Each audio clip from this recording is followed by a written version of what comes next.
তোমাদের এবার পরীক্ষা কিন্তু ওএমআর শিটে।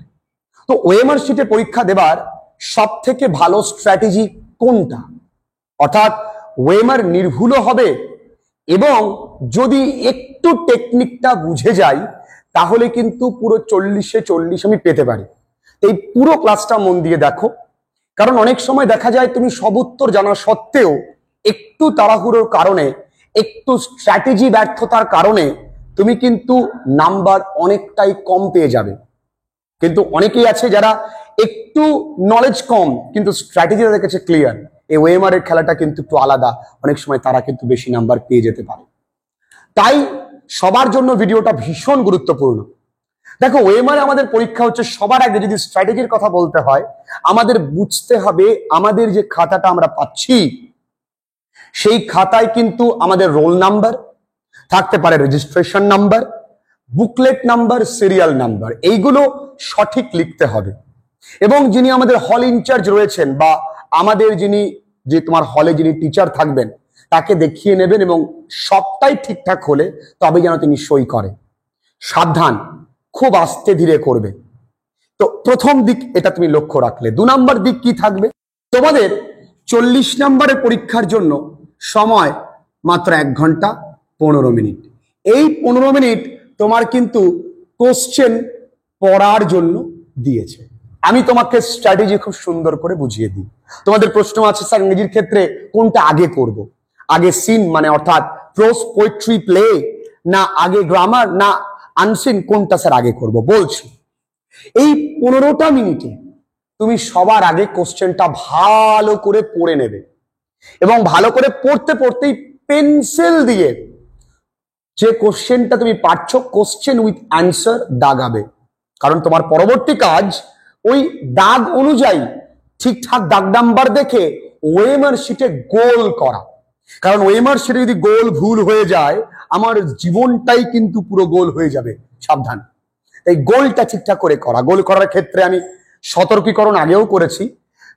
ধরো তুমি গোল করেছো, একটু বাইরে বেরিয়ে গেছে, কোনো সমস্যা নেই, কিন্তু পাশের গোলের সঙ্গে যেন না মিশে যায়, এই পাশের গোলের সঙ্গে বা দাগের সঙ্গে যেন না মিশে যায়, হালকা বেরোতে পারে, তাহলে চেষ্টা করবে পুরো গোলটা ভিতরে রাখতে এবং সম্পূর্ণ ভালো করে গোলটা করতে। সম্পূর্ণ ভালো করে যেন গোলটা হয়, সম্পূর্ণ ভালো করে, ঠিক আছে? কোথাও আবছা ব্যাপারটা না থাকে, এখানে আরো একদম সুন্দর করে তুমি কিন্তু গোল করবে। ঠিক আছে বন্ধুরা, বুঝতে পেরেছ? এবার যখন তুমি পড়ছো, যেটা তুমি পারছো না সেটাকেও পয়েন্ট আউট করবে, এটা আমার ডিউ আছে। তাহলে আগে তুমি যেগুলো পারলে সেগুলো তুমি অ্যান্সার করা শুরু করলে, সবার শেষে আনসিন, তারপরে গ্রামার। কেন? এই দুটো আমাদেরকে ভাবতে হবে, কষতে হবে, আনসিন প্যাসেজটা পড়তে হবে। তাই সবার শেষে হয় তুমি আনসিন করো, নয় আনসিনের আগে গ্রামার করে আনসিন করো, বা আনসিন করে গ্রামার, মানে দুটো পোর্শনকে তুমি পরে করবে, এটা মাথায় রাখবে। এবার তোমাদের হাতে সময় কিন্তু পড়ে রইল আর 1 ঘন্টা।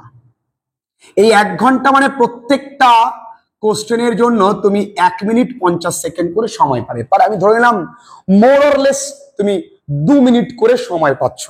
তাহলে এই 2 মিনিটের জন্য তোমার 40টা ওএমআর গোল করতে হবে। তাই এই সময় শুরু থেকেই বন্ধুর কাছ থেকে শুনবো, বন্ধুর কাছ থেকে জানবো, শুরু থেকেই এই পরিচেষ্টায় নেমে পড়ো না। প্রথমে নিজে যে কটা পারো, যদি তুমি নিজে 30টা পারো সেটা আগে করে নাও সঠিক।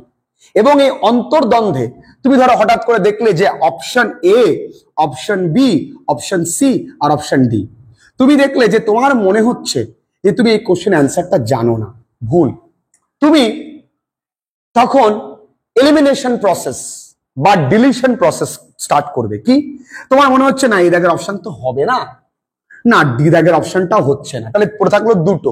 একদম নিকটস্থ তোমার কোনটা মনে হচ্ছে? তোমার বন্ধু বলছে সি, তুমি বলছো বি, আর বন্ধু বলার সময় বলছে সকালেই বাড়ি থেকে পড়ে এসছি। নেওয়ার দরকার নেই, নিজে ভুল করো তাও ভালো, কিন্তু যদি পরে বন্ধুরটা শুনে গিয়ে ভুল করে জানতে পারো যে তোমার উত্তরটাই ঠিক ছিল, বাকি পরীক্ষাগুলোর উপরে কিন্তু এফেক্ট পড়বে। সাবধান, নিজেরটাই করো।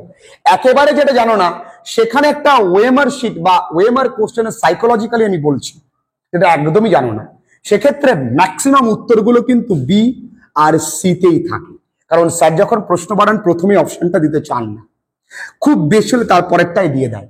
তারপরে তিনি আর পারেন না, তারপরে অপশনটা সঠিক উত্তর কিন্তু সিতে দিয়ে দেয়, এবং বেশি থাকে সিতে, তারপরে বি, এবং ডিতেও কিন্তু খুব বেশি অপশন থাকে না। তাহলে এ আর ডিতে খুব একটা উত্তর হয় না, ম্যাক্সিমাম উত্তর থাকে বি অথবা সিতে।